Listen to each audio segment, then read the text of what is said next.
in the end. Pretend like you didn't see this one coming. Well, neither did I. At this year's State of Play from Sony, we got a shock like we were not expecting. A new Stuntman game after almost 20 years since the last. Stuntman Hollywood brings the series back and is going to let you take on iconic stunts inspired by Universal-owned properties. These include movies like Fast and Furious and Back to the Future, to TV shows like Knight Rider and Miami Vice. That's right, we're getting actual licensed properties here, a far cry from the homages we got in the first two games. You may remember I reviewed the first one many years ago. I wasn't a huge fan of it. I thought it was too hard for its own good, from the crazy design of it all to the trial and error nature of the game, and it kinda ruined the game for me. I always heard the sequel was much more forgiving, but finding it on the 360 proved to be somewhat of a challenge. Until a while back when I finally came across a CIB copy of it for a good price. With this new announcement, I figured now would be a good time to go over the sequel while we wait for the new game. But first, some backstory. In spite of Stuntman's difficulty spikes, the game sold well enough to reach greatest hits status on PS2. This all but guaranteed a sequel was going to be made. This was actually first confirmed at Tokyo Game Show 2005. The game was set to come to PS3, but there was a small hiccup. And by small, I mean big. See, remember that Driver 3 ordeal I mentioned towards the end of my original review? I feel like in a way, if this game had more time in development, as opposed to being rushed out in a tech demo, i.e. have Driver 3 done first, then this game, the actual kinks of the gameplay design would have probably been worked out to deliver a better experience, and the actual Driver 3 probably wouldn't have been such a train wreck of a game. Well, that flopping hard, along with a mix of other underperforming bombs of games, led to Atari being in bad financial shape. Driver 3's overall budget, including marketing, was $34 million. That's nothing today, but back then it was a huge deal. Ultimately, Atari was forced to sell several studios just to prevent themselves from going out of business. Again. Reflections Interactive was one of the many studios Atari sold to stay afloat. Atari sold Reflections Interactive and the Driver IP itself to Ubisoft in July of 2006 for $24 million. However, the Stuntman IP still remained at Atari, so who was going to take over the mantle of Stuntman Ignition? Enter Paradigm Entertainment, a DFW Texas-based studio who had experience in driving games of many types, from F1 World Grand Prix 1 and 2, Beetle Adventure Racing, and Indy Racing 2000 on the N64, as well as MX Rider and Spy Hunter on the PS2. Still reeling from all those losses, though, Atari was forced to sell Paradigm Entertainment and the Stuntman IP to THQ. THQ confirmed all of this at E3 2006. The game looked to be much of the same as the first, but revamped in many different ways. Not just difficulty-wise, but mode-wise as well. Online play was going to be the big addition. They spoke about it to Xbox 360 Gamer afterwards, and the official title, along with the release date and platforms it was going to be on, was revealed in early 2007. The game seemed to progress fine along the way. THQ also mentioned in an earnings call that this, along with several other important titles, would be a key ordeal in their fiscal 2008 year lineup, even if the game was planned for summer 2007. It was even shown off at E3 2007 and even Comic-Con 2007 at THQ's booth there. Stuntman Ignition was developed by Paradigm Entertainment and published by THQ for the PS2 and PS3 and the Xbox 360. The PS2/360 versions released on August 28, 2007 for North America, 3 days later for Europe, and September 6, 2007 for Australia. The PS3 version released on September 17, 2007 for North America, 10 days later for Europe, and 1 day after that for Australia. Did Stuntman Ignition fix the issues of the first game, or am I about to be driven crazy again? I hope not. Stuntman Ignition has several modes of play. The Constructor mode from the original game returns and allows you to build your own stunts. You'll be able to place a variety of props down and use many of the vehicles throughout the game. though you will have to unlock many as you go through it. You could even share them online. You have Quick Fix mode, which gives you a set of 8 different challenges. You have Director's options, which includes stunts you see in the main game where you have to avoid screwing up the stunt. There's also Freestyle, which are free from Director stunts, and you have to get the most points possible. The main mode here, like the original game, is Career mode. It pretty much has the same setup. You've got a series of 6 movies to work through as a stunt driver.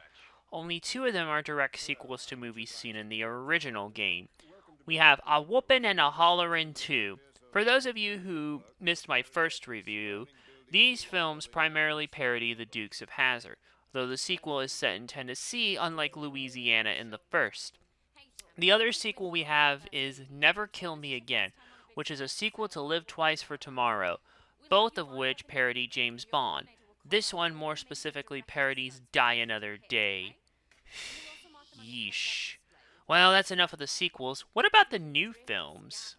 Well, first off, we have Aftershock, a disaster film about a small town in British Columbia caught up in a volcanic eruption.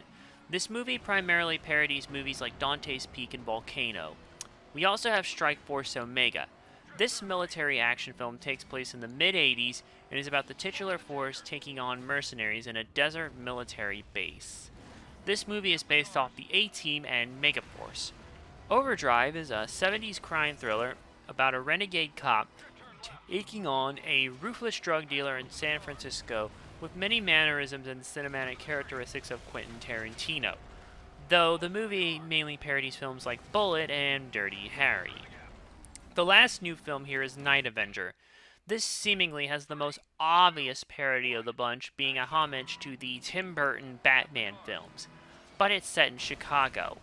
Kind of. It's used as the base for Darkdom, which is like Gotham City. Heck, the police cars here even look like the ones from Batman Begins. Well, we've covered all the films here, on to the actual gameplay. Stuntman Ignition's gameplay pretty much follows in the footsteps of the first. You'll move throughout the scene with various stunts you will have to do. Your director will call them out to you, and you will have to perform them. These include going in between cars, hitting jumps, hitting the action button to perform a different action depending on the vehicle and scene, going near cars, drifting, U-turning, you get the idea. There are actually some new stunts here you can do, like now you can pop wheelies on motorcycles, you can drive on 2 wheels in certain cars when necessary. You can also drift turn, like reverse turn, like you'll basically go in reverse, let go of the brake here, swing your car around 180 degrees, and then just speed off again. And it's kind of cool to do. Yeah, that's not the only thing that's new here. In addition to those new stunts, there are some changes as to how some things are handled, like how much you can screw up, for example. As opposed to the bars seen in the original game, you now have a strike system. Each time you make a mistake in the stunt, you get a strike. If you get 5 strikes, you fail the stunt. You can still finish it out, unlike the original game where it would just stop you immediately, but you'll have to do it again. Strikes can happen when you don't perform a piece of the stunt properly, or you don't get to a particular part on time. Oh yeah, you're on a time limit as well, so you have to keep moving throughout the stunt. That's not the only thing you have to keep doing. The game's scoring system has been revamped. Rather than the cash stuff seen in the previous game, you now have a more traditional scoring system. You'll get bonus points for beating the stunt faster, you can get a director bonus for nailing all the stunts as called out, bonus points based on your stunts and stringing them. Oh yeah, that's another new mechanic. You can now chain stunts together for even more points. Like after, say, jumping, nailing a jump, and then drifting a little bit, for example. Each chain you get basically tacks on, like, your meter, an individual stunt. And if you can string them all the way throughout the entire stunt, well, you will get a big fat bonus. The higher your score, the more stars you get, up to 5. So on the surface, it seems like the game is more forgiving to a certain degree, right? Yeah, about that, the core is still fundamentally flawed. It took me a while to realize why these games are infuriating to play. Absolutely infuriating at that. Yes, you have a little leeway with how much you can mess up, but you don't have leeway in messing up the actual stunts. Just how much? What I mean is, one little thing can lead to a strike. Take Scene 5 in Aftershock. When you go through the burning house, you hit one side of the support beams, you get a strike. That shouldn't even matter since the freaking house is on fire! And this happens with other types of stunts as well. Go through a gap but slightly graze one of the cars? Strike. Overtake a car but just not exactly as the director wants? Strike. Clip a corner when trying to drift, lose all momentum in the process, and just can't quite drift out of the corner because something clipped you out of freaking nowhere? Strike! Sorry, it seems like anything that can go wrong will. So more often than not, just like in the first game, you end up doing the same damn stunts over and over and over again. Oh, get the fuck out of here, you stupid excuse of a pathetic episode. You see, look what it's bringing me to. Look at what this piece of crap is bringing me to. This is how frustrating the entire freaking game led me. Now I'm making fun of crappy film episodes. As if that wasn't enough, there are other problems with the gameplay in general. Like, the one time you wish invisible walls were here, they're not. You can go through the green arrows, and it leads to bad things happening. Sometimes there are walls that actually stay where they need to here that'll help you out, but not here. It's also still kind of tough in general just to follow the path because the action is so hectic, and sometimes the cues you're given, the visual cues, kind of blend into the background. A guided arrow leading you like in Crazy Taxi would have been nice to have, especially because some of the paths are kind of confusing, and not to mention the handling doesn't feel right at all. You drive a wide variety of vehicles in the game, but they all handle the same. In a weird way, it's like they've tried to take the feeling of the original game and make it more arcade-like. But things really needed to be tightened down. I expect bigger vehicles to not feel loose and almost feel like they could just fall over from the slightest wrong turn. Though the fire truck at least does seem to have some actual weight to it, but it's not as much as you would think, because, you know, it's a frickin' fire truck. It's not exactly going to turn on a dime here. Not to mention, while the scoring system seems like a good idea on paper, it actually ends up adding more stress to the player. This is because certain unlocks are tied to how many stars you get on a scene. And you do have to hit a specific amount of strings in a particular combo chain in order to get your string bonus, in addition to hitting the 4-star score to get a 5-star score. But even if you ignore the star rating and just try to complete the stunt, these problems will not go away. You don't complete this godforsaken game. You survive it and live to tell the tale of a masochist dream. The rest of us, it gives us nightmare from replaying the same crap too many times. Actually, make that more than one nightmare. Yeah, nightmares. The controls at least do work right for the most part. There are actually two control schemes for you to select from. One lets you use the triggers to accelerate and brake, and the other option lets you use the face buttons for these actions. Trigger gas option also has A as look back, X as nitro, Y as action, LB as scoreboard, and RB as the reset button. And yeah. Button gas option has nitro as left trigger, action is right trigger, left bumper look left, left bumper look right bumper to look right. You can figure them out there. Y to reset, X to brake, A to accelerate, and those are the differences. Both schemes have B as handbrake, left stick steers, right stick controls the camera, and the D-pad lets you switch songs. You should be fine with either control scheme depending on your preference. Any handling problems are mainly the fault of the physics, where all the cars feel the same and way too loose. The actual steering input is responsive, though I did notice some other input delays when trying to pause or whatever, but maybe that's intentional when it shouldn't be, or maybe my controller desperately needs to be restored here. One day I'll do it. The graphics here are pretty good. I find that many games from this era still hold their own, both early and towards the end of the 7th generation.